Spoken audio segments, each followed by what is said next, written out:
I will say that amongst my peers who have graduated from college within the last 1 to 2 years, a huge thing is student loans. A lot of people who had to take out tens of thousands of dollars in debt are now, facing unemployment due to COVID and are having to pay back these private lenders, and the interest rates are really high. So it feels like you're just getting stuck behind, even if you have the degree which you work so hard to attain. If I hadn't gotten the scholarship, it would have been a struggle for me to pay for college. College is expensive. There were a lot of people at my high school that didn't have access to Wi-Fi or didn't have a computer, and I'm sure that applies to people in college too. For people that don't necessarily have the funds to get the resources that they need, I think COVID really put a spotlight on the disparities between economic groups. A lot of students do not have education around finances. And also just in my family, we never talked about finances. That was just something you did not do in our Black community. And so I feel like having the lack of education about financial well-being and financial freedom is really holding a lot of people back. But if you mismanage your money, you will perpetually always be poor. But our university actually just opened up a food pantry on campus, which has been really helpful for students in that situation. But even outside of our community, it's a small city. We have a well-to-do area and a very poor area. There is a food desert on one side of the city, but the other side has other grocery stores. There's only gas stations on one side of the city. The bus only goes so far downtown. Like there are so many systems in place here that this does not help the poor people in the city, and it just doesn't make any sense. And they told me they're going to cut my food stamps because of unemployment. I don't get that much from unemployment, so why are you cutting my food stamps? And I was back and forth with the lady, even though I know it's like not her fault. I'm frustrated. I can't make it without food. We're just getting hard, and it's kind of upsetting that I'm only going to get $16 in food stamps, and I still have to pay rent. So what am I supposed to do then? All these struggles on top of struggles on top of struggles, and I don't know how to catch a break.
We hold these truths to be self-evident, that all people are created equal and born with certain unalienable rights, including life, liberty, and the pursuit of happiness. But all too often, that truth is forgotten. All too often, those rights are ignored, as all too many stand in silence and all too many suffer alone. So our work goes on until the land of the free is free of racism, until the home of the brave is brave enough to change, until by the people and for the people means doing right by all the people, until justice just is.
Do you want to go first?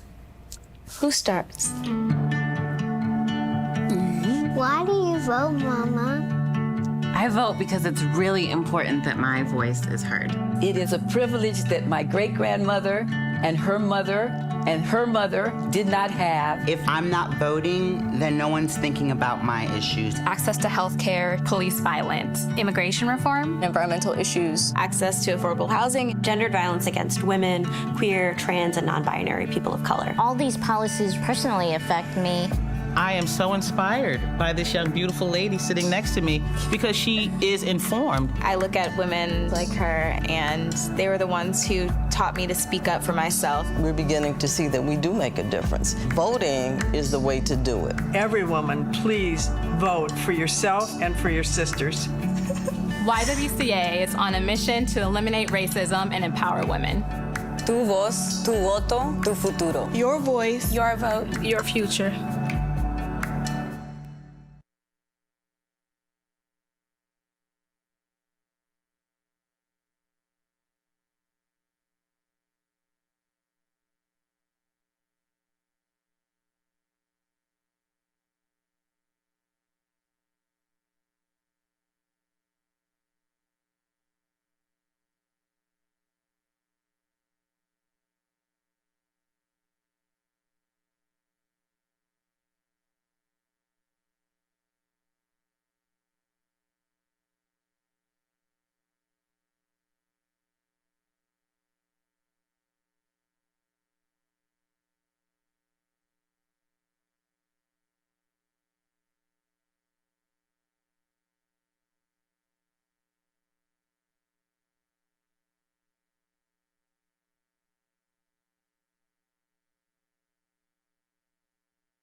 Good afternoon.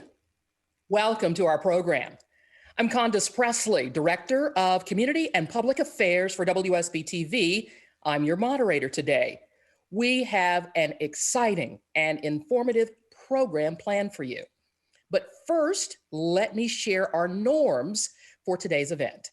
This is a 501c3 event, as is the YWCA, and we are conducting today's event with strict adherence to the following guidelines. No speaker or organization should support or endorse any candidate or political party. This includes explicit statements of endorsements, voters should do this, voters should support this legislation. We ask our presenters to focus remarks on issues without reference to political parties or specific office holders or candidates who may support or oppose a particular issue. Also, if anybody, whether inadvertently or on purpose, shifts into some sort of a partisan statement or endorsement, please know the YWCA USA staff has the power to step in and mute and redirect the conversation and perhaps use your microphone. With all of that business now handled, it gives me great pleasure to introduce the CEO of YWCA USA, Alejandra Castillo. Good afternoon. Good afternoon, and thank you. Thank you for participating in this very exciting town hall meeting. Our goal here is to lend the voice of YWCAs across the country, but really to motivate and activate women to get to the polls and vote. You know, our nation is grappling with COVID-19 pandemic. Women are bearing the brunt of this she session. This isn't your male-dominated economic session, and that is why we need to put women at the core of how we're not only going to get through this pandemic and recession, but most importantly, how will our nation thrive? And our nation is reeling from a long overdue reckoning around racial justice. Women here in Georgia and around the nation have significantly improved not only their voices, but also making sure that these concerns for our families, for our communities, and for their lives are front and center. Raising our voice to inform policymakers and others in our community about these issues is more important now than ever. That is why YWCA has hosted 6 Why Women Vote virtual town halls this year alone. And we're so pleased to be joined here today by a leader, an author, and an advocate, Stacey Abrams, who is playing such a critical role in Georgia. Thank you, Stacey, for joining us today. Thank you so much, Alejandra. Thank you so much, Condace, for opening us up. It is always a pleasure to be with the YWCA. I am here today because I believe in the right to vote. I have committed most of my adult life to expanding access to the right to vote and defending that access for every eligible American. But we also have to understand that the right to vote is not just an act of engagement. It is an act of power. It is how we make certain that our voices are heard, that our needs are met, and that those who speak for us say what we need them to say. But it's often hard to get that done if they don't know what we want. And so I want to take my few minutes today to talk about what is at stake, why is it possible, and what's our job. Alejandra referenced it earlier. What's at stake in this immediate moment is the COVID-19 pandemic. We face a twin crisis, a healthcare crisis and an economic crisis. And while we are all excited about the rollout of the vaccine, let us be clear that this is a long road ahead of us. This is not an instantaneous solution. It is a pathway for progress. But until we get to that solution, until the vaccine is widespread, until we have left the pandemic, we have to grapple with what it means to be in the midst of this pandemic. And we know that disproportionately women are bearing the brunt of this pandemic. And if you are a woman of color, you are doubly bound. We know that it is more likely that if you are a person of color, if you are a woman, you will not only contract the disease, but you may die from it. And we know that when it comes to your livelihood, often it is going to be women who lose their jobs, and those jobs may disappear and never come back. Here in the state of Georgia, we know that COVID-19 has disproportionately hurt the tourism and the restaurant industries, two industries where women are oversubscribed. But we also know it's happening to daycare, a service that helps women get into the workplace, but a service that's also disappearing and may not come back. We also have to grapple with the issue of racial justice and racial reckoning. And in Georgia, this is a paramount conversation. Sadly, two of the moments that roiled this country happened here in Georgia, Ahmaud Arbery and Rayshard Brooks. But we also know that Georgia is a state that has learned to meet these moments with action, but those actions do not happen in a vacuum, and they do not happen without intentionality.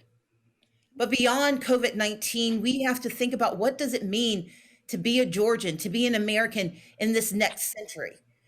This decade, the decade that we are entering, starting in 2021, is about how we frame ourselves as not only American citizens, but how we frame ourselves as part of a national and international movement. We have to think about everything from climate action to the larger conversations of international poverty and need. And what is so exciting about the YWCA is that they've never shied away from the hard conversations, because they understand that those conversations meet their members where they are. So what's at stake is the very future of who we are. But what's possible is why I'm excited. What's possible is that we can finally have real conversations about building an economy that includes everyone, recognizing that we cannot rebuild what was broken by putting the broken pieces back in place. We have to understand that family medical leave cannot be a nice to have, it is a need to have. That women in particular deserve to be able to leave the workforce to have children and come back and have careers. But we also have to recognize that the new normal is indeed not going to dissipate. And so we have to understand, how are we going to take care of our children, take care of our families, take care of our communities? How are we going to rebuild the 1 in 4 small businesses in Georgia that have disappeared, that were around last year but have disappeared in this pandemic? How are we going to help the 4.1 million job loss claims? Because those are attached to real people feeling real pain in a K-shaped recovery that seems to be kicking them and not coming back to help them. What's possible is building an economy that not just works for everyone, but sees everyone and meets people where they are, so that we can move together into a stronger future. What's possible is reproductive justice, conversations about bodily autonomy, but also about a holistic approach to ensuring that a woman's right to choose becomes a part of a woman's right to choose the life that she and her family have. We have many conversations that are happening in our houses, happening in our communities, happening in our streets. But those conversations have to move into our political space, and they have to move there with our involvement, with our voices, and with our intentionality. Because if we are not at the table, they have told us so many times, we are on the menu. And thus, I want to talk now about what we can do. You're going to hear from a panel of extraordinary women who are going to talk about the specific ways they engage. But I want to leave us with a massive charge. We have a responsibility to first speak up in the streets and in town halls. We have to lift up our voices and say aloud our pain. For so many women, the conversation is an internal one, because we've learned to survive. We've learned to internalize our pain, externalize our efforts, and just roll with it. But we cannot do that any longer, because when we are silent, our communities suffer, our families suffer, and we suffer. Silence is a poison, and we have to be willing to speak up and declare what we need. So we have to protest in the streets. We have to protest in town halls. We've got to make our voices heard. Then we've got to protest at the ballot box. We have an opportunity actually every single year to be heard. This is a nation that believes in voting. We have elections for everything. And we have to start believing that our voices matter everywhere. That it doesn't matter if you're voting for the President of the United States or for a county commissioner. It doesn't matter what you're voting for, because you're always voting for yourself. You're voting for your family. You're voting for your community, and you're voting for the future you want to see. So we have to be present every single time. I don't want to ever hear about who doesn't want to be heard or who is invisible in this process. Voter suppression hasn't been eliminated, but it's been mitigated. but voter access should always be our goal. And being voters, being active voters who participate every day in our future should be our mission. So protest in the streets, protest at the ballot boxes, and finally protest in the halls of power. We are hiring our leaders. We're asking them to do right, but we should never expect them to do it alone. That's why once we install people in those offices, we need to hold them accountable for what they said they would do, what we need them to do, and what we can do together. This is not a job for one person. This is not a job for one community. This is a collective responsibility. We just happen to give someone the day-to-day obligation to listen. But we cannot leave once we've put them in place. Elections are a chance to peacefully, every single time, to peacefully change what we have and to declare what we need. And so I challenge everyone listening, regardless of your partisanship, remember your peopleship. We protest in the streets, protest at the ballot box, and then we protest in the halls of power, because protest leads to progress. And that should be our mission every day. Thank you so much. Stacey, thank you so much. Your words are not only inspiring, but if we must stand up and take that challenge that you just put forth. I thank you. I thank you for your voice. I thank you for your courage. I thank you for your vision. Indeed, as YWCA, our mission is a very bold and yet possible, eliminating racism and empowering women. We just released a white paper, and I hope everyone can take a look at it. A white paper that centered this conversation in time on the she session, on the fact, as Stacey well put it, on the fact that women, and women of color in particular, are bearing the brunt of this pandemic, of this economic recession, of this call for racial justice. But we have to also focus on what is that ecosystem that we need to put in place to advocate for, to make sure that our elected officials can be held accountable. We have a childcare crisis. We have a future of work for women crisis. And as YWCAs, we are looking towards the future because we want to pave the way for women to be able to not just survive, but to be able to thrive. It is in that vein, it is in that space that we hold our voices and we harness our voices across the country. YWCA is a network of over 200 associations that come together to really galvanize and bring to life those issues at the community level that are impacting us all. I want to put another call to action similar to what just Stacey Abrams just told us. This is our moment. Women of Georgia, you know what the issues are. You know what weaves us together. The issues of safety for ourselves and for our families, the issues of economic possibilities, the issues of education for our children, the issues of social and physical infrastructure. These are the issues that together we must advocate for. And I cannot think of someone so well, who's doing this so well in Georgia, as my friend and colleague, Sharmen Gowens, who is the CEO of YWCA of Greater Atlanta. It is Sharmen who has always kept me true. It is her voice, and it's her passion and the work that YWCA of Greater Atlanta does through her staff, her volunteers. Thank you, Sharmen, for all that you do. And welcome to this amazing town hall. Thank you, Alejandra. It's a joy to be here. It's a joy to be with all of you today. I am Sharmen Gowens, and I'm CEO of YWCA of Greater Atlanta. And there's no place on earth I'd rather be than leading this charge here in the state of Georgia. We are the only YWCA in the state of Georgia, and we lead with our mission of eliminating racism and empowering women every day through all that we do. We have 3 pillars here for our programs at YWCA of Greater Atlanta. It's education and empowerment, where we have an early learning center and a STEM program for teenage girls called our Teen Girls in Technology.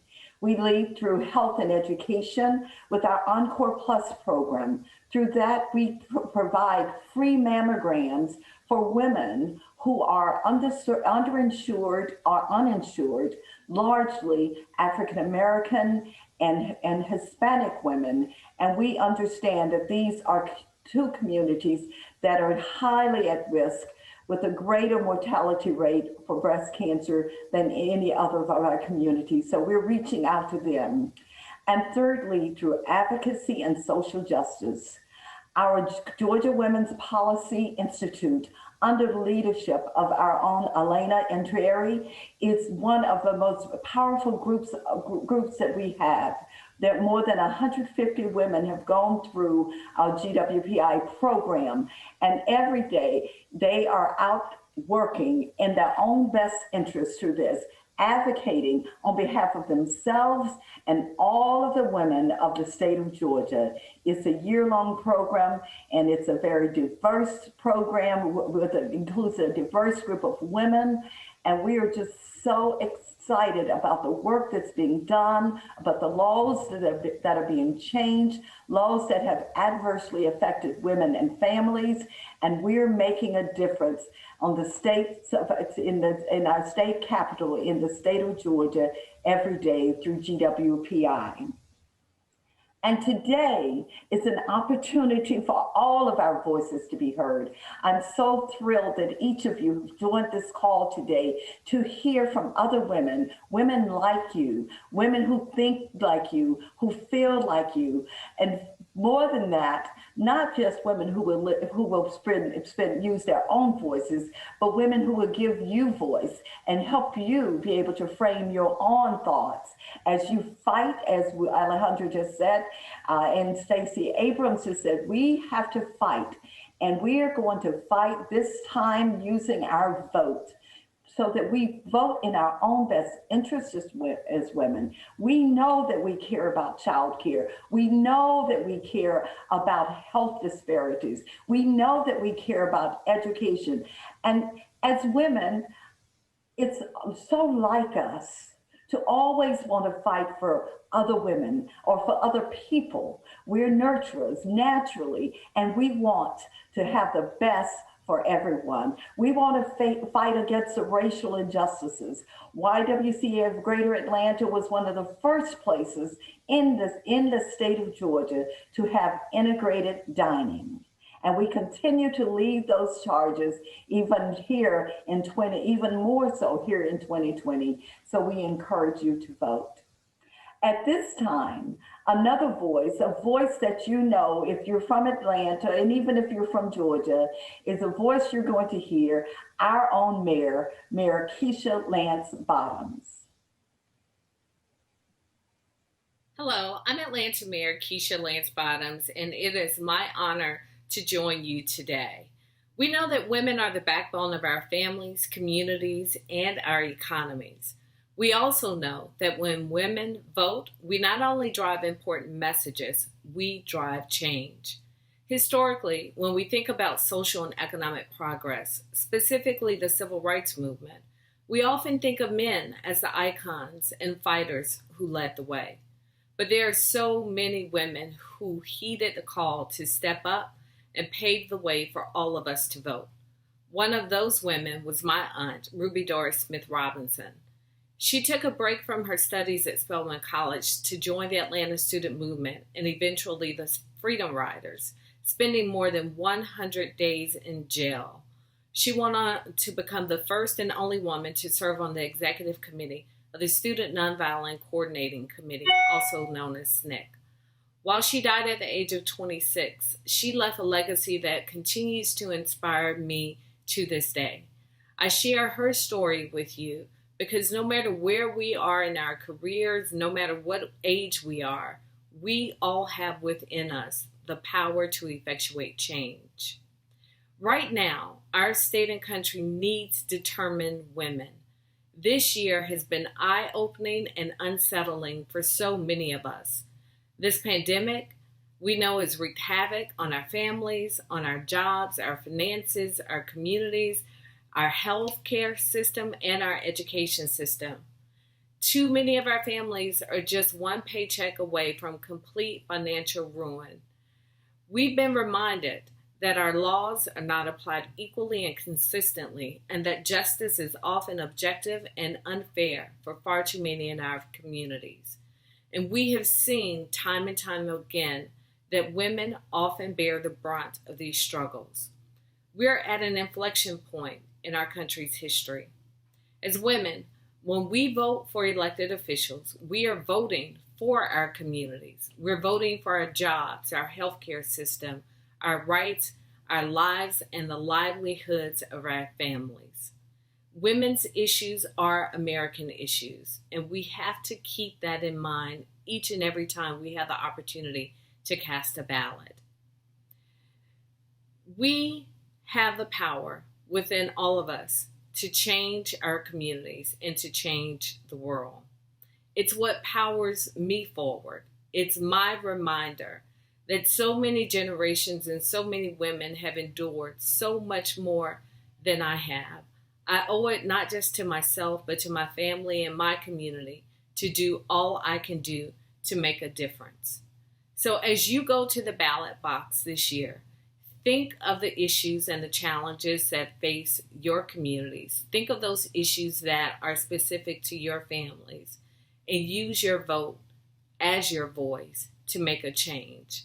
We will continue to lead our communities, and sometimes it may be as elected officials, sometimes it may be as volunteers, other times it may be simply by leading others to the ballot box.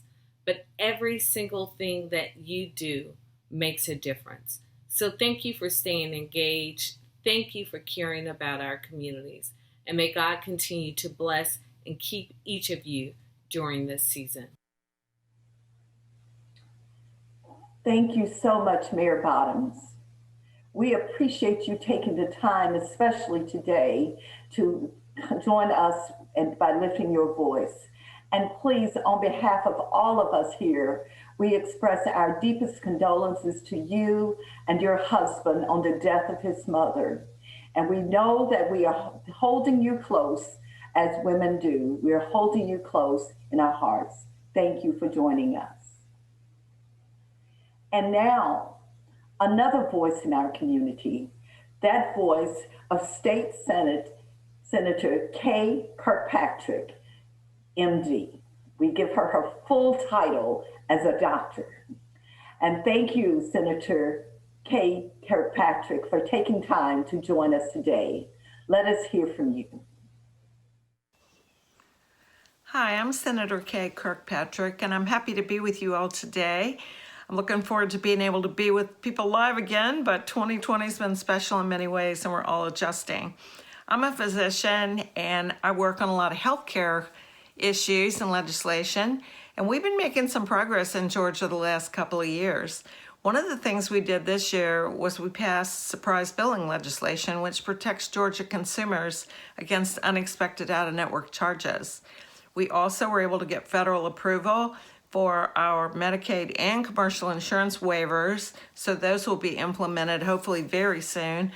And then a great thing that happened this year was that we passed House Bill 1114, which had to do with extending postpartum Medicaid benefits out to 6 months, including lactation services, and we funded it.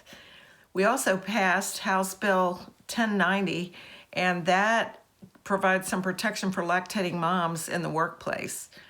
So these efforts are a part of our continuing fight against maternal mortality, and we are looking forward to getting in session and working on more important bills. But you do need to know that the budget is going to be quite challenging this year as it was last year. We've got more need than ever and less money due to COVID-related decrease in revenue for the state. So we'll be working hard on trying to make good decisions there, and I hope that you guys will contact me if you have any questions or need any help. Thank you.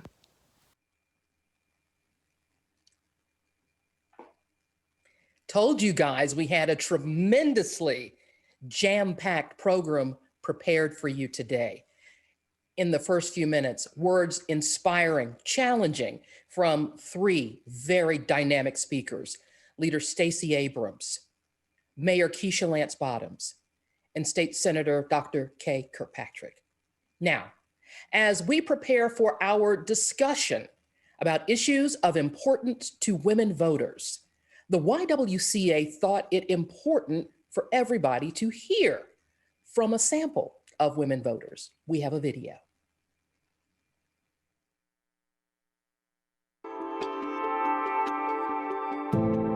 Atlanta is the most unequal city in the country. The people that have privilege and the people that don't are living in the same 285 perimeter with each other, but living two completely different lives in the same city. In the state of Georgia, it is legal to be able to ask for a previous pay salary, for example. So what that looks like is people that already have a backseat are going to continue to have a backseat. We need our elected leaders to earn our trust. Earning that trust looks like showing up in our communities, listening to what we have to say, and getting an understanding of why people don't trust what is happening to hopefully build what that symbiotic relationship between us and our political officials should be. I think our systems are failing people of color. For me and the work that I do in working with victims of domestic violence over many years, what I have seen over and over again and what all of the research tells us is that violence is perpetrated disproportionately and domestic violence disproportionately impacts women of color, people of color, and marginalized communities.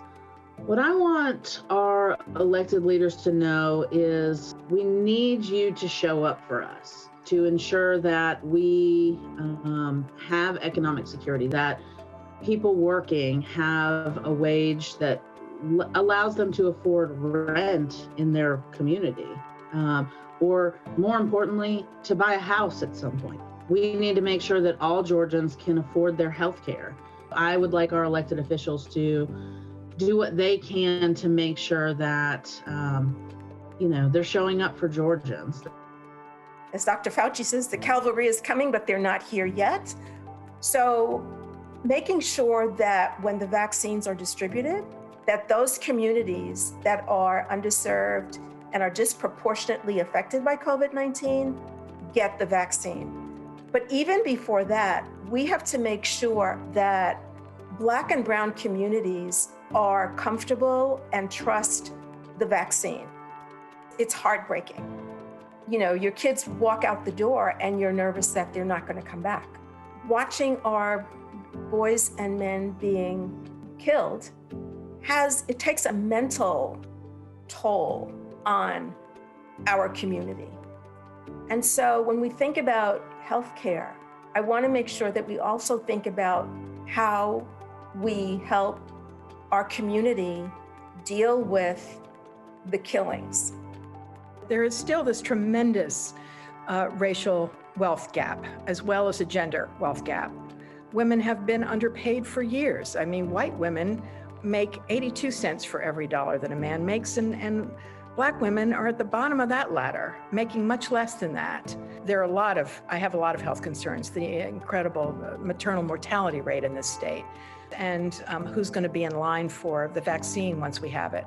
So the first thing I would say to an elected official who didn't look like me was to listen, to just shut up and listen.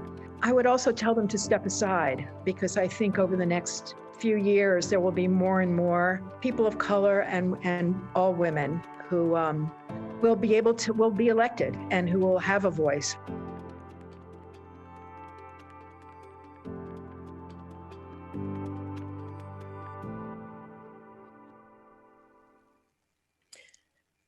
Some of the issues that we're going to explore in our panel discussion this afternoon were raised in the Why Women Vote survey.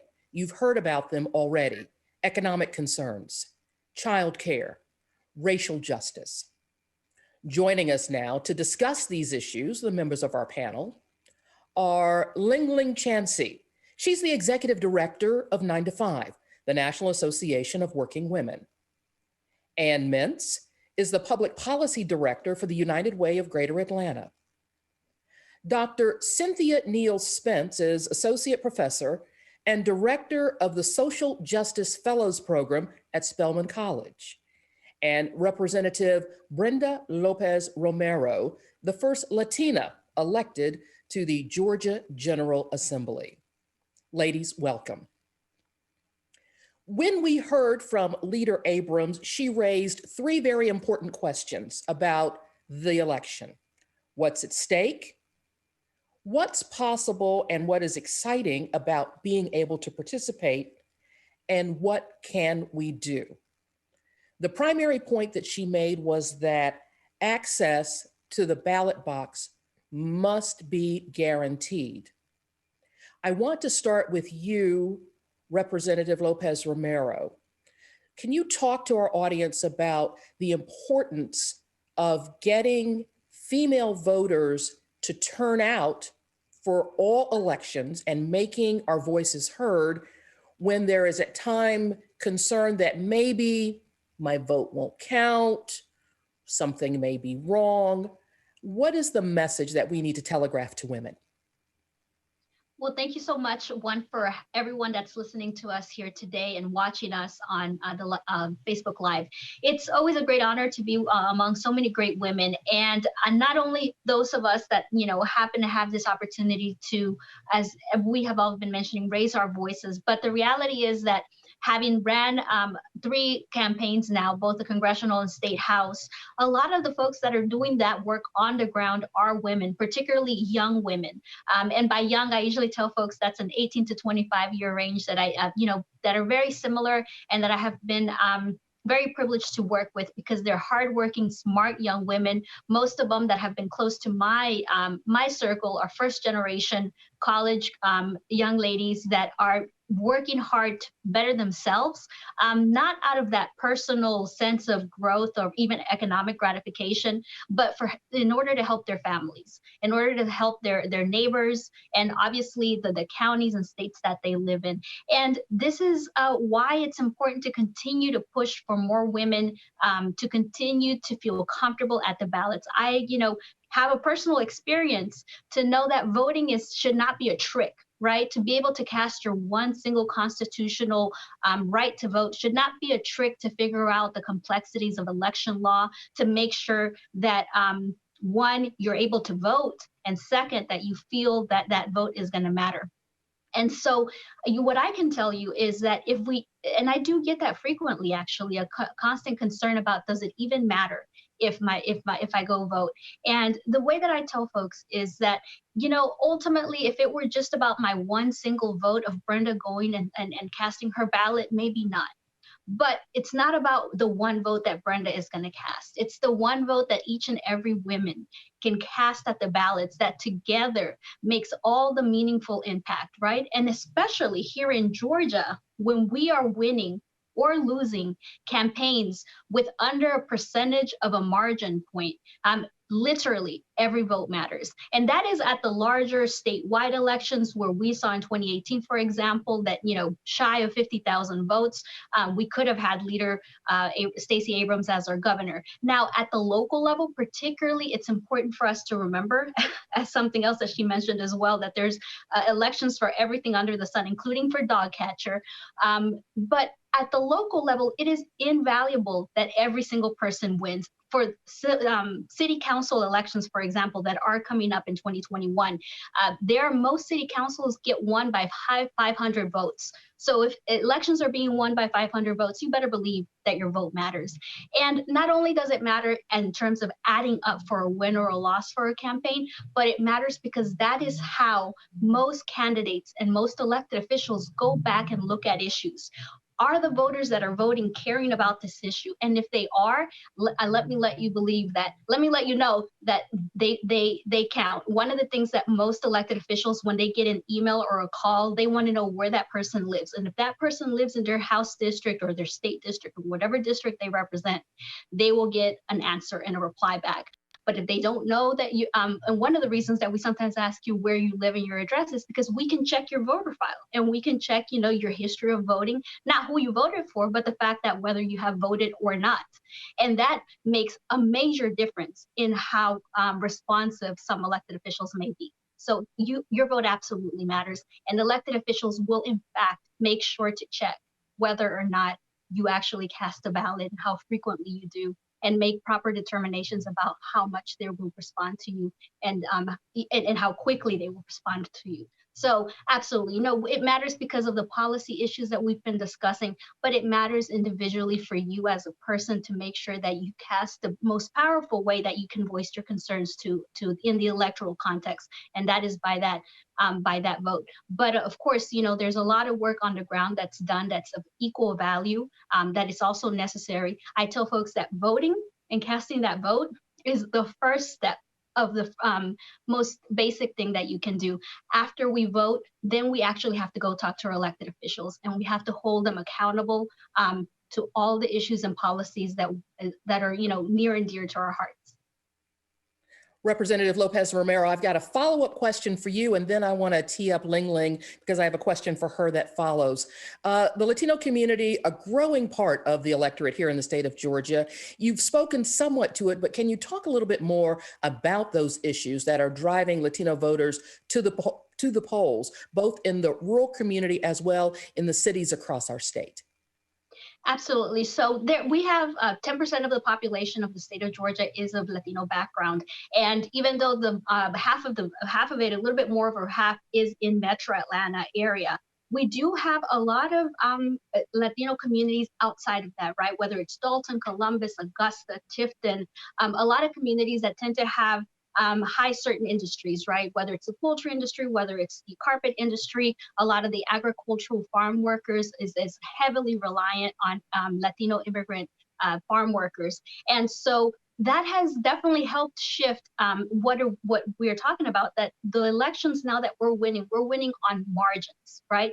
And that margin is that growing community. And I will, actually, it's not just the Latino community, but the AAPI community has been also fundamental in increasing those margins of winning. But particularly in Metro Atlanta, where there are higher concentrations of Latino communities, they have shifted those wins, right? And disproportionately, of course, they have come out to vote. And I will tell you that Latina women in particular, of those Latinos that voted in both the 2018 cycle and now in the 2020 cycle, of the Latinos that voted, 75% of those were Latinas, were women. And so, of course, as is not very, it should not come to a surprise to a group of women here, Latina women are also carrying the load for getting out and casting their vote for our communities.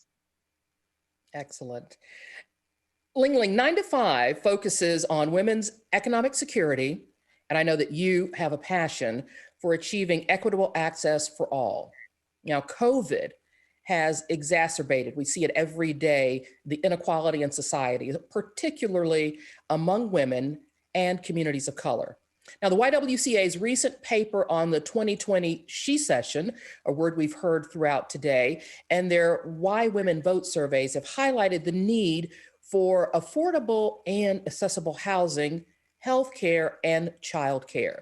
How does this align with your work and what your people are giving back to you?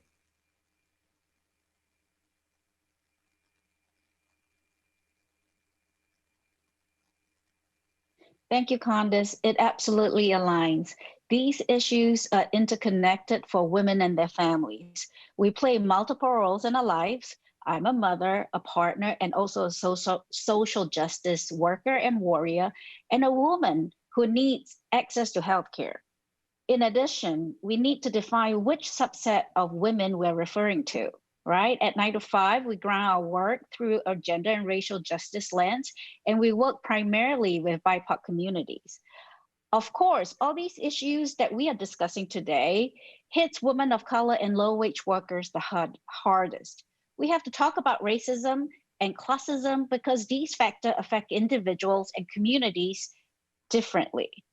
I hope focusing on racial justice is not a fad, because it is a reality for so many people, and how that plays out in accessibility to healthcare, like you mentioned, accessibility and affordability to childcare and housing, etc.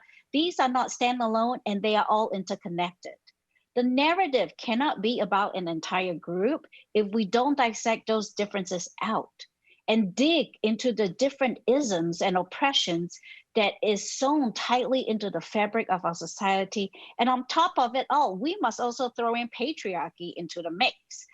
All that to say that policymakers must understand that a winning piece of legislation that does not include everyone, and I mean everyone, is not a good piece of legislation at all.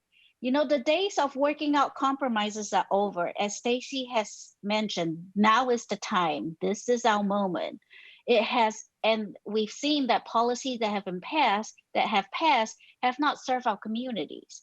And we as Americans have a responsibility. It is not just our duty, it is our duty to care for all people. As I've heard this many times again in working on liberation, none of us are free until all of us are free, right? And if you say the Pledge of Allegiance, it states, indivisible with liberty and justice for all. And I hope, and it is the hope at 9 to 5, that it is justice for all and not some. Dr. Spence, I see you nodding your head. Looked like you had some thoughts there. And what do policymakers need to hear about these very concerns that Leng has discussed? Thank you so much, Condace, and thank you to each of you for your just very enlightening remarks. I think that it is very important that that we recognize that the time is now, as Stacey has said, and certainly as a Spelman alum, we are very proud of her leadership of not only the state, but the country as we think about voting. But the time is now to really listen to the voices and concerns of the people.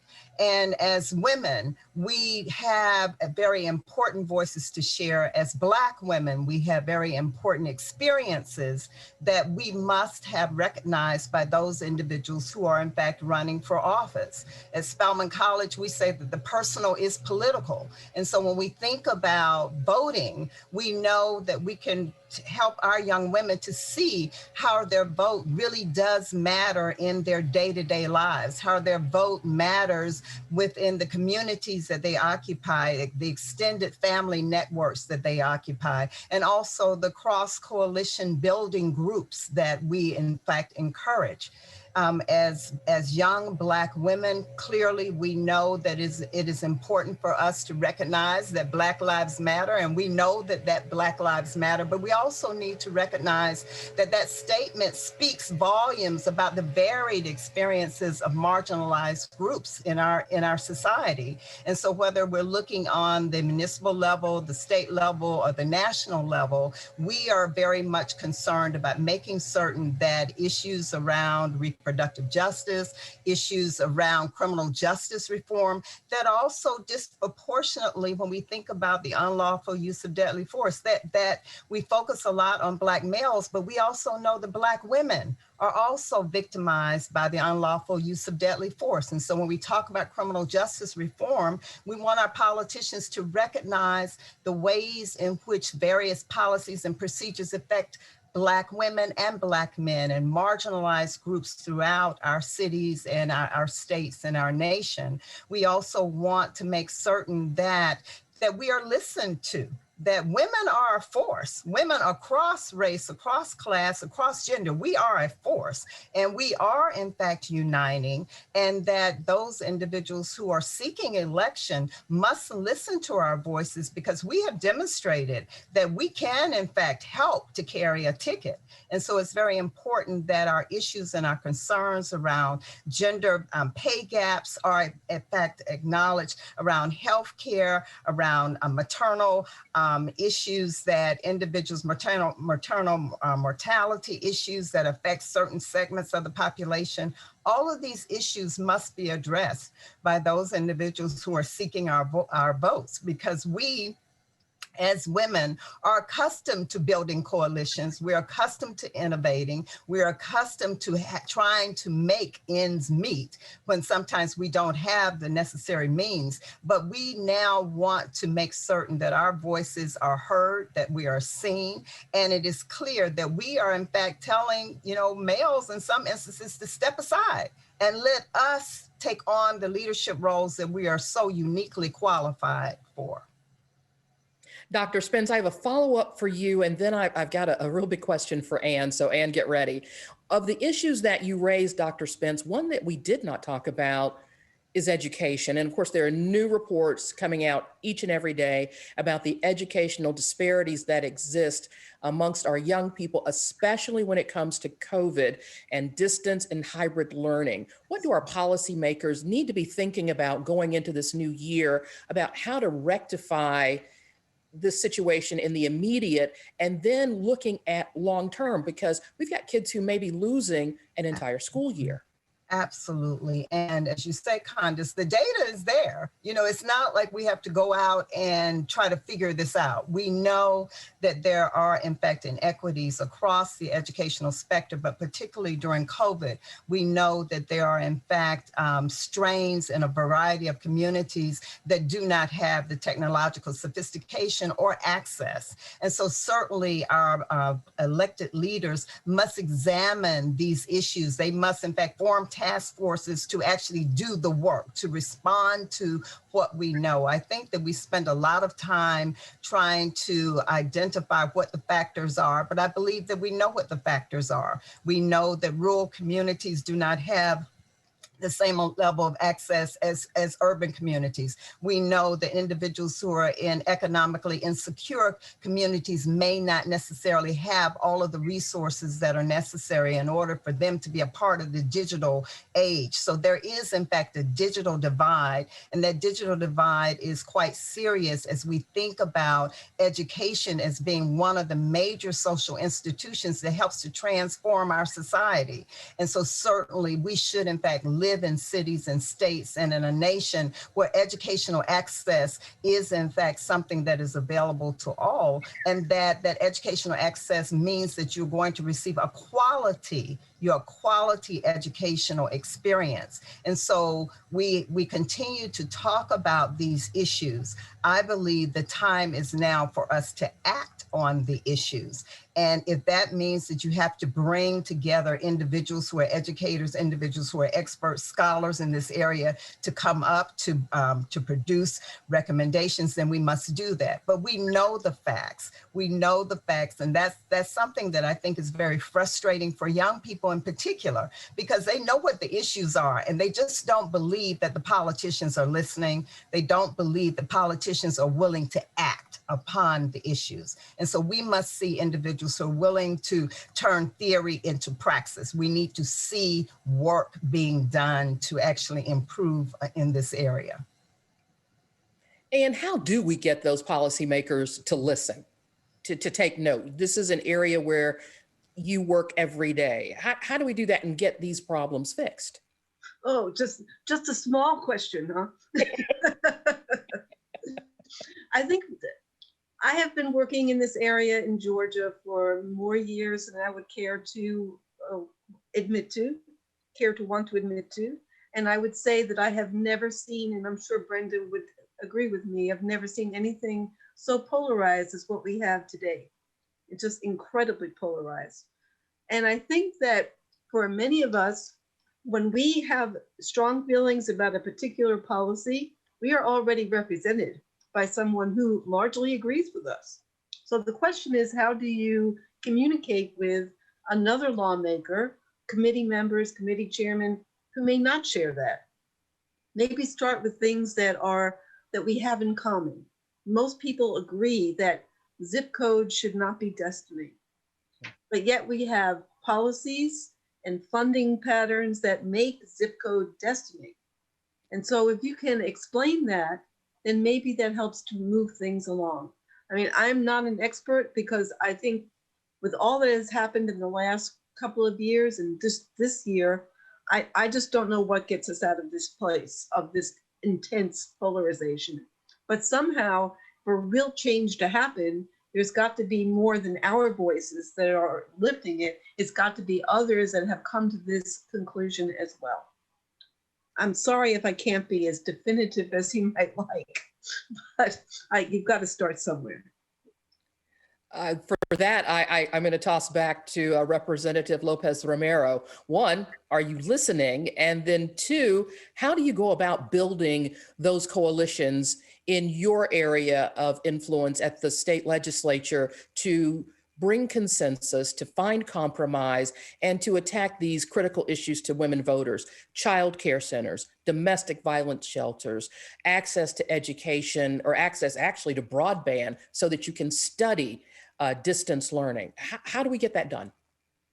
Well, I want to start off by saying that one of the things that I ask all of us that are here today and are watching is that if your elected official is not listening, if they don't fall in line with your policy perspective on these issues that are for the equity, because I think that's what we're talking about, equitable policies and laws, right? Which is why we look at it from a very localized community level instead of these kind of sort of macro views that are sometimes taken in legislation, particularly in the state legislature and obviously at the federal level.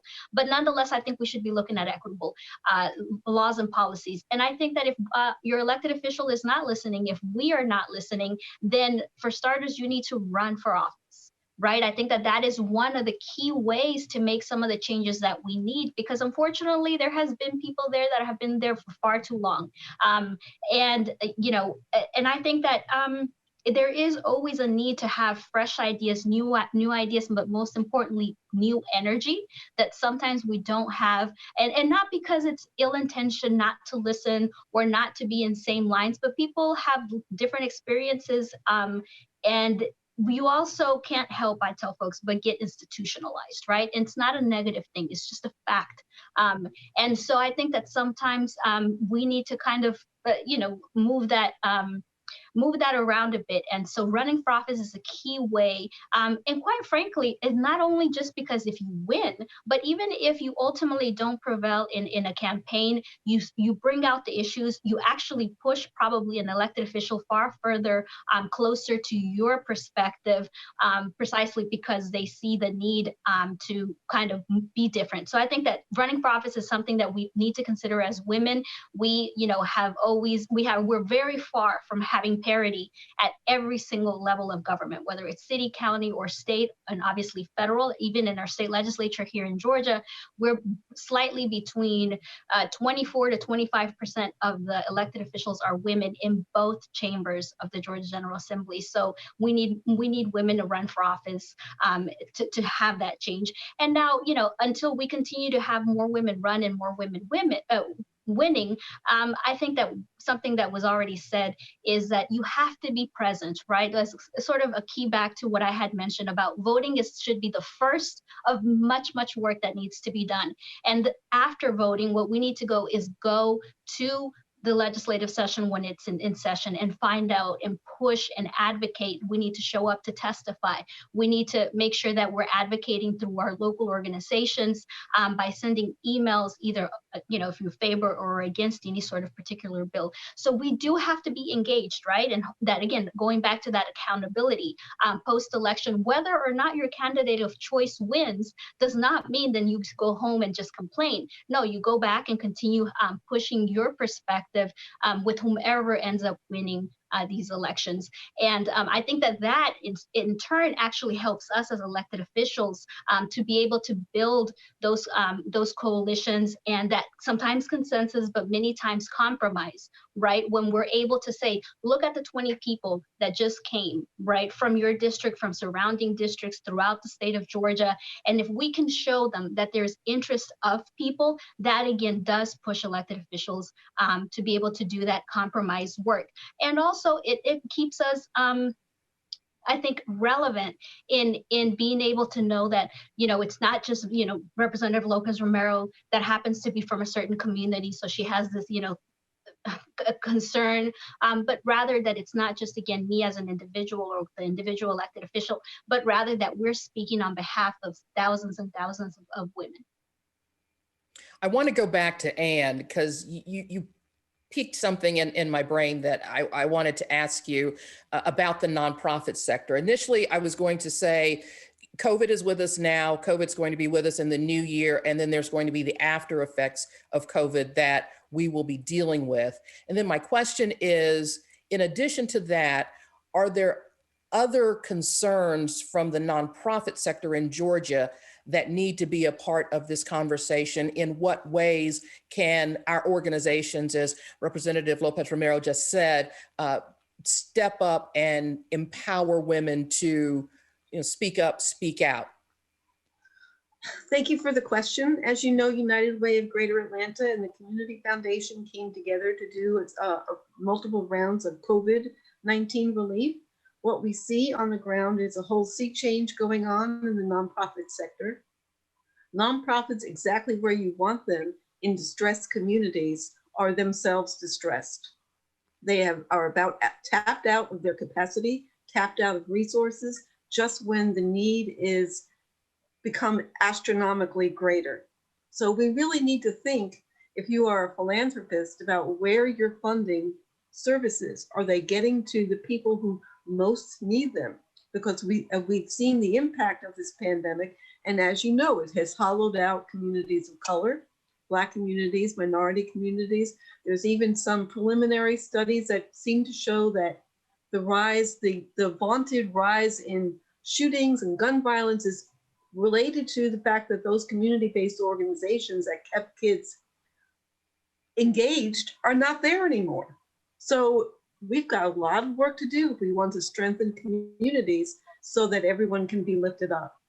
So there's just a whole revolution going on now for anyone who is listening that wants to listen to where that work is going. And I think you asked me a two-part one, and I'm forgetting what the other part is. In what other ways might the nonprofit community, and many of you, us, and others are involved in be more engaged? Well, for this week, as you know, Congress has a last-ditch chance to pass COVID-19 relief. The CARES Act, many of the provisions that are in the CARES Act will expire at the end of the month. Congress, if they've only been trying since May to get something passed, possibly they'll get something passed, a little skinny package, possibly. But there's things in that package that nonprofits really need. The Paycheck Protection Program, for instance, that help nonprofits even to stay afloat.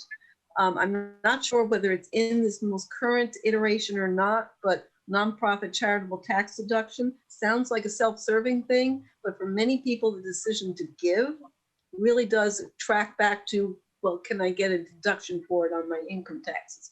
And when we did under the Trump administration, the tax reform, only people who have enough money that they can do an itemized deduction, and that's not most of us, can take a charitable tax deduction. So there's that. But if you want to really get your hands dirty in working with communities, we have multiple opportunities through United Way. I'm sure the YWCA does as well. But I also want to echo what Brenda talked about showing up to testify at the Capitol in committee hearings. This coming year may be more virtual than we're used to, but if you can still email members of that legislative committee, you can still get information to the chairman on the issues that you care about. So I would recommend that. And thank you very much. Dr. Spence, on the COVID issue, if we saw news yesterday, we saw the very first person in the United States to receive the vaccine was an African-American nurse in New York. There is great apprehension about the vaccine amongst people of color. From your perspective, what do candidates and newly elected officials need to hear and need to do to ensure that those concerns from the communities of color are addressed and that communities of color, Black and Brown people, are more fully included in Georgia's response to the pandemic? Yes, thank you. I think, first of all, that the concerns that communities of color have about about any type of testing and clinical trials should be acknowledged as valid concerns. First and foremost, that they must recognize that this isn't just something where individuals are being recalcitrant, but there is a particular history, there's a particular collective memory and collective trauma that members of the African-American community in particular, but members of other marginalized communities have in fact experienced historically. And so it needs to be acknowledged. And then I believe that I have seen some efforts where you are bringing members of the community to talk to other members of the community, individuals that they trust, should in fact be a part of the plan for rolling out the COVID vaccine. These individuals should be able to go into communities along with public health professionals and to talk with them about their concerns, but also to assure them that the particular medications, the particular vaccines are in fact going to help them in the community, that they have been tested, that they have been vetted through the scientific community, and that they should be trusted. But first and foremost, we have to acknowledge that the concerns are real concerns, that there is a history. And I think sometimes we forget that individuals do in fact connect to their histories. And so there are valid reasons for marginalized communities not to trust the medical establishment. So we must acknowledge that, but then let's move forward and bring other members into the community who have influence to actually talk about the vaccine, to talk about why it's important for us to trust science at this point. We're coming out of a period where trust in the system, trust in the administration has in fact been challenged. And so we must build that trust and build the trust between members of the community, politicians, and the scientific community. And I think that that will help. I hope that that will help. Yes. We all hope that will help. We have time just for a couple of more questions. And what I'd like to do is sort of a rapid fire with the panel and get a response from each of you, starting the way I introduced you. So that would be Representative Lopez Romero, Leng, Dr. Spence, and then Ann. First question, rapid fire answers to hear from each of you. So now you can have, if you're not first, you get a chance to kind of pull together what your response might be. Question one, why do you think it is critical for women to vote in the special election on January 5th or early and in person, as early voting is underway right now? Representative Lopez Romero. Well, obviously, we know that one of the reasons that this runoff is critical is because it really does determine the balance of power.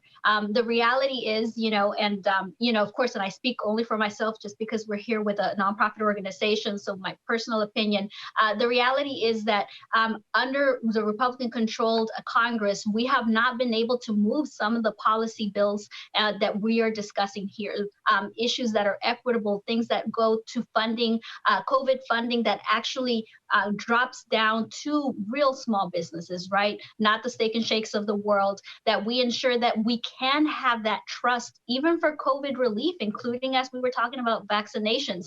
And I think that being able to have that balance of power in where there is a Democratic Congress with a Democratic administration in the White House will be the difference between us really moving these policies forward. And quite frankly, if we are able to do that, then people will start to see again that connection between I voted and there was actual policy changes that came from that, right? And sometimes I think that's one of the largest disconnects that we see between the fact that I voted, but ultimately the structure isn't fully in line with your vote, and then you feel like there wasn't a real policy change. And I think that this Senate runoff will provide that actual policy changes that we want when we go out and vote. And I think that if we care about these issues, then we have to go vote because that is how we're going to get these policy changes done. Thank you very much. And certainly if any of our attendees have questions for our panel, you guys are encouraged to post those in the chat, and then we'll get those out and get those in. Leng, why is it critical for women to vote on January 5th? Yes, for all the reasons that Representative Romero have already stated, I just want us to be clear that our government should work for everyone and not for some. Again, I say this again and again, right? It has to be equitable for all of us. And so what I want to say is this election, this runoff is so critical for all the reasons that we want to see that Congress and can pass legislation that is going to have greater impact for all the women and their families, right? The bottom line is we are asking for basic human rights and dignity to live. That is the bottom line. right? And let me just be clear that women and their families shouldn't have to choose between paying for their rent, put food on the table, or keep their lights on, right? And none of us can do this alone, but all of us can do it collectively. So what your vote is your voice, and if we do it collectively, we can make the change that we want to see. Dr. Spence.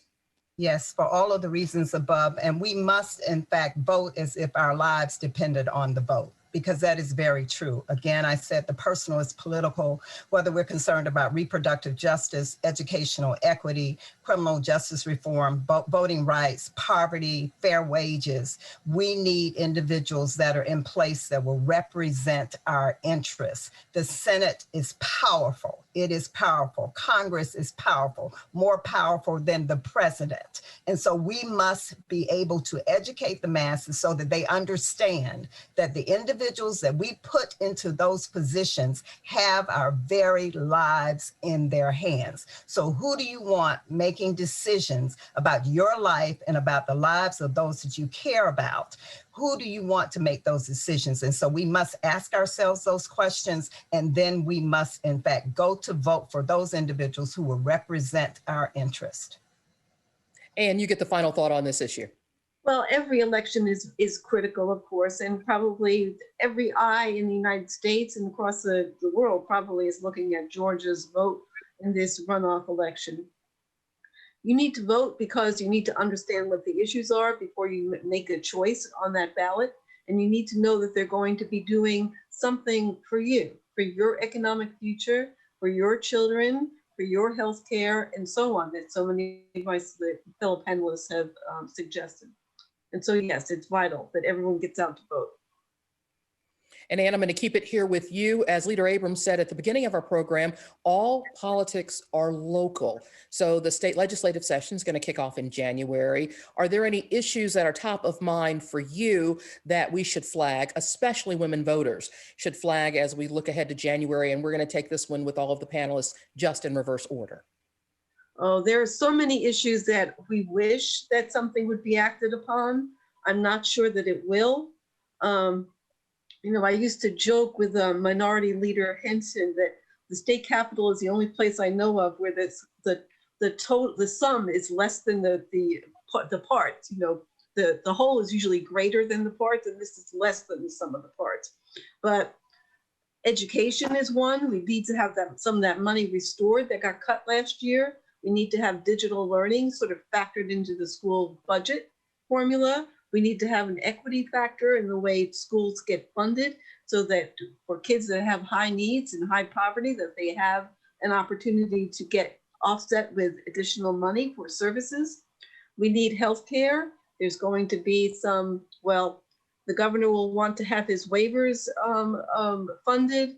There'll be the age-old conversation about doing an outright Medicaid expansion. There childcare, you name it. When the Constitution says that anything that is not reserved to the government is open to the states, you better believe it. Everything in the world is up for grabs. Good point. Dr. Spence. Yes, I would agree that we have to focus on affordable health care, so Medicaid expansion. We must, in fact, look at mandatory minimum wages. We need to look at the minimum wage in the state of Georgia because that affects so many other aspects of individuals' lives. And that we also must look at domestic violence legislation. I think that we've made some progress, but there's still areas that we need to focus in on as we examine what happens to offenders and their ability to return to society and what rights and privileges they have that might in fact pose danger to individuals that they victimize. So certainly those would be three major areas that I would focus in on. Leng, issues of concern, things you want to call attention to for women voters at the state level going into January. Yes, for all the above stated issues, but I would also like to say that we were lucky at 905 that we actually passed paid family and medical leave insurance just this last cycle in Colorado. And, you know, women shouldn't have to choose whether they would lose their job or stay home to care for a sick one. or themselves, right? If paid leave is not centered on discussion, then what else is going to fall through the cracks? In the COVID response care package, we know that as of the latest iteration of the package, that the emergency paid leave is going to run out by December 31st, right? So what does that mean? And also, if we think about how long this pandemic is going to continue, kids are still going to be at home. There's just going to be so much more responsibility on the mothers and head of households, as we know that many women of colors are. So how is that going to impact our community, right? So paid leave is on the top of my mind. Workers' justice issue has to also be on top of our minds, because these impact us in so many different ways. So I say, get out there and vote, make your voice count. And hopefully we can make some movement in this next legislative cycle. And Representative Lopez Romero, you get the last thought on this, because it's where you'll be in January.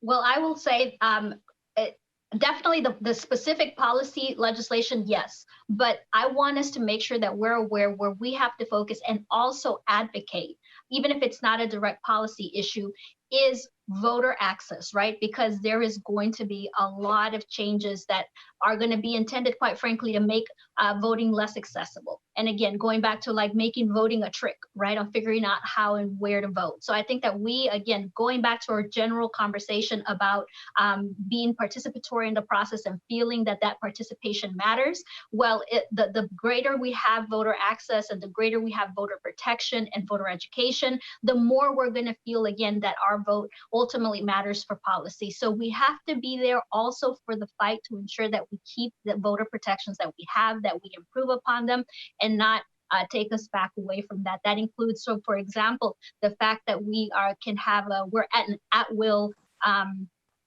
absentee ballot, where we don't need to have a reason why to do that. That's one of the things that has already had conversations about being removed.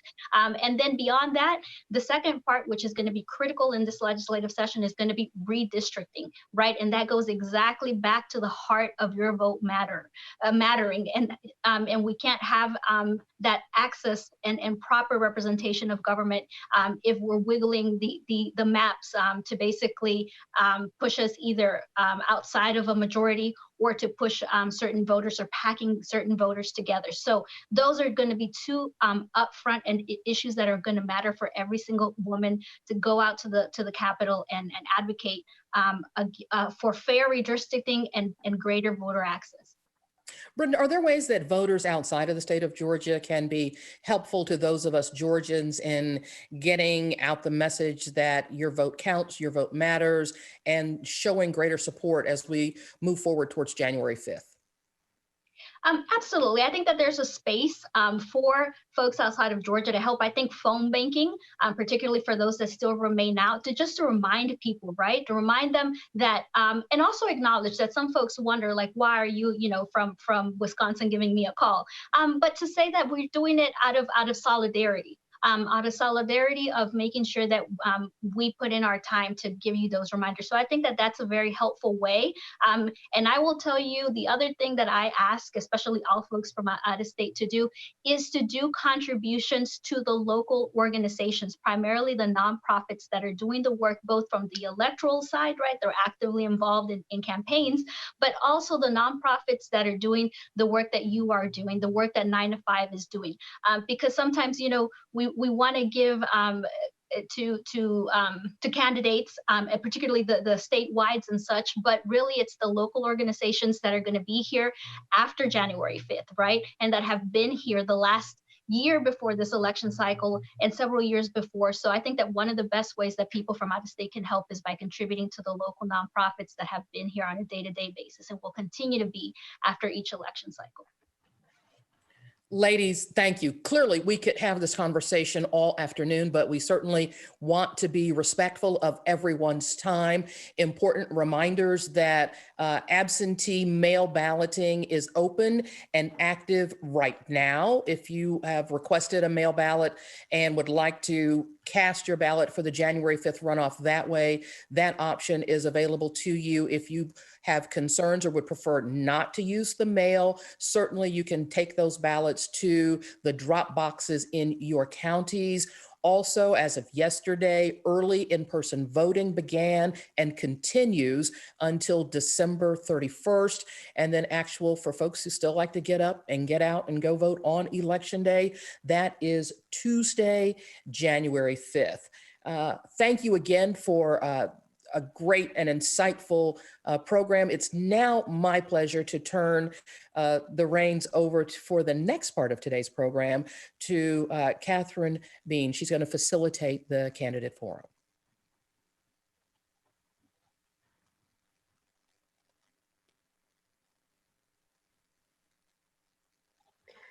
Good afternoon, everyone, and welcome.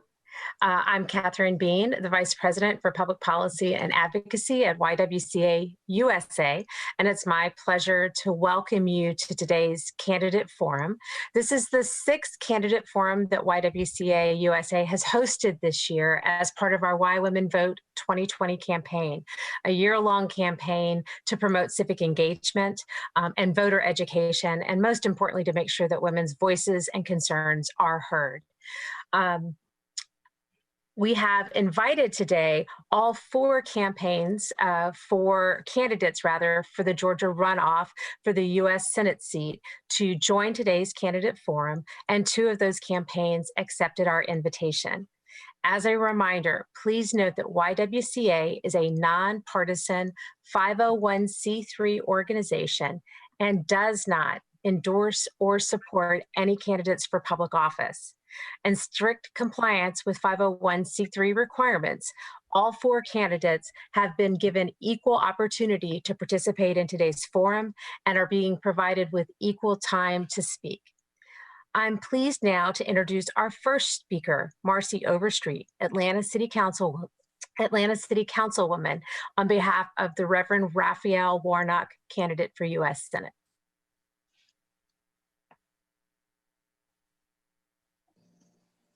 Absolutely. Hello, everyone. I am proud to join you today in support of Reverend Raphael Warnock, the Democratic nominee in the U.S. Senate special election race, who will fight for the health and well-being of all Georgians.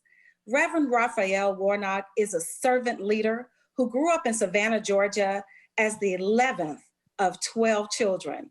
He has a long history of advocating for Georgia's most vulnerable communities and has fought passionately for Medicaid expansion, voting rights, criminal justice reform, and environmental justice. In 2006, Reverend Raphael Warnock was installed as the youngest ever senior pastor at Ebenezer Baptist Church in Atlanta, the former pulpit of Dr. Martin Luther King Jr. Warnock believes his service does not stop at the church door and has been an advocate for expanding healthcare coverage and to ensure hardworking Georgians can make a living wage. He is a leader who believes in the communities and knows that if our leaders meet this moment with the action it demands, every Georgian will be able to thrive. COVID-19 has given Georgia's leaders the unique opportunity and responsibility to build back our economy and our healthcare system to benefit all Georgians. Reverend Warnock is ready to do that work. His campaign is based on these same values, and he has championed them from the pulpit at Ebenezer Baptist Church. That's why families across Georgia can count on Warnock to fight in the Senate for quality health care, justice in policing, comprehensive criminal justice reform, and policies that allow Georgians everywhere to thrive. When we send Reverend Warnock to the U.S. Senate, we can restore honesty and integrity to Georgia's Senate seat. Unlike Senator Loeffler, Reverend Warnock will put everyday Georgians first, not his stock portfolio. From day one on the job, he will tell us the truth about the crisis and heed the advice of the public health experts. Communities across Georgia continue to struggle through the COVID-19 crisis, and we need to elect leaders who will follow the science, making every effort to protect public health and put working families ahead of personal political self-interest. That starts with protecting guaranteed health care coverage for the 1.8 million Georgians with pre-existing conditions, working to protect rural hospitals from closure and expanding Medicaid here in Georgia. As Senator, Warnock will bring to Washington the concerns and struggles that our Georgia families that are sitting around wondering, why is no one looking out for them, and focus on fighting for quality, affordable health care, for the dignity of working people who are paid too little as our government works more for Wall Street, and to make sure that every single voice is heard. Thank you.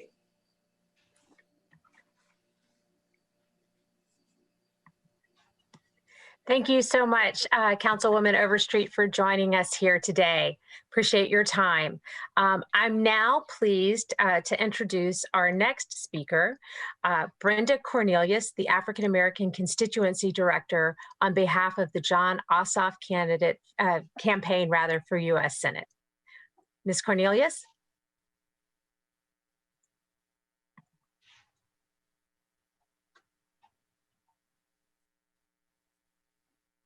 She's muted. She's muted. Okay. There we go. All right. Thank you, Catherine. I just want to thank the YWCA for this incredible opportunity and for all that you always do for communities. Thank you for not stopping until the world sees women, girls, and people of color the way that you do. Equal, powerful, and unstoppable. On behalf of Jon Ossoff and our committed team, I want to share with you that Jon's vision is health, justice, and jobs. If you've seen his new bus, you'll see that all over the bus. And we can no longer afford the endless partisan gridlock, and we cannot get used to that. We must have public servants that believe and want to have effective public health response to COVID, strong economic recovery, protecting health care for Americans with pre-existing conditions. Jon absolutely wants to tackle the climate crisis because it is real, work to deliver historic investments in clean energy and infrastructure. $15 an hour minimum wage is a must for our working people. We want to pass the Civil Rights Act and to ensure justice in America. Jon's vision is to lower taxes for all but the wealthiest of Americans, to have debt-free public college, including public and private HBCUs, free vocational training, and healthcare guaranteed that is affordable. He clearly understands, the team clearly understands the power of the women's support and vote. We need to make a plan. We need to vote. Of course, we know yesterday we started with early vote, and we've got that opportunity to December the 31st. Take your brother, your cousin, your dad, your significant other, whoever you need to take, make a plan and go vote. The existence of a bright future for all of us depends on both US Senate seats. One won't do. We have to have both for the control that we want and need for the people across not just Georgia, but America. On behalf of John and the team, thank you so much for this opportunity. Thanks so much, Ms. Cornelius. And that actually concludes the candidate forum portion of our program today. As we wrap up, to really emphasize the importance of voting, we are sharing here now a very short video that we hope you'll listen to. More women from the South who are talking about the importance of voting. They're and really talking about why they vote. Thank you again for joining us. Please keep in touch. Your voice, your vote, your future, all of it matters, and we appreciate you being here today. Thank you. I vote because. I vote because. I vote because. I vote to protect the rights that we have and to fight for the rights for those who've been denied. I vote because our country, our state, and our community can only get better if we all vote, if we all speak up for justice. I vote because my ancestors marched and died for me to have the right to do so. I vote because my family came to the U.S. looking for freedom and opportunity. And my vote is the only way to preserve that for ourselves and the next generation. I vote for the same reason I complete the census, because I care deeply and passionately about our community. And it matters. So please join me and vote.